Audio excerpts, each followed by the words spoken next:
দুপুরের মেনু মূলো শাক ভাজা করছি শুকনো লঙ্কা ফোড়ন দিয়ে, আর কাঁচা লঙ্কা দুটো দিয়েছি। মূলো শাক ভাজা হচ্ছে, আর এই মাছটা হবে, এখানে বলে বাংলা মাছ, এই মাছটাকে বলে বাংলা মাছ এখানকার বলে। এটা কী মাছ তোমরা বলতে পারো বন্ধুরা? এই মাছটা কী মাছ? এটা খেতে ইলিশ মাছের মতন কিছুটা টেস্ট লাগে।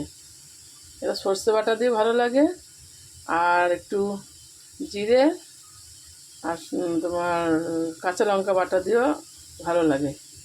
এটা আমি আজকে বানাবো জিরে দিয়ে আর কাঁচা লঙ্কা বাটা দিয়ে, পাতলা করে ঝোল। এই যে আলু কেটে রেখেছি, এর মধ্যে কোনো পেঁয়াজ কিছু দেবো না। আর এই যে জিরে বাড়ছি আর কাঁচা লঙ্কা বাড়ছি,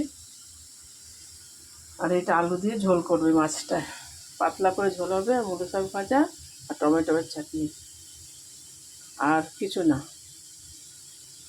এই হচ্ছে দুপুরের মেনু আজকে। এই মাছটা বলবে বন্ধুরা কি মাছ তোমরা বলবে। এখানে আমাদের বাংলা মাছ বলে, তোমরা কি বলো, কি বলে চেনো ওই মাছটাকে? দেখো এখানে মাছ কেমন কাটে, দেখো ছাল ছুল ছাড়িয়ে দিয়েছে একদম। এই মাছটা ঝোল করব একদিন, আজকে ঝোল করব, অন্যদিন করব সর্ষে বাটা দিয়ে, খেতে ভালো লাগে। শাক ভাজাটা বসিয়েছি, এবার মাছটা ভাজবো হালকা হালকা করে, আলু দিয়ে পাতলা করে ঝোল।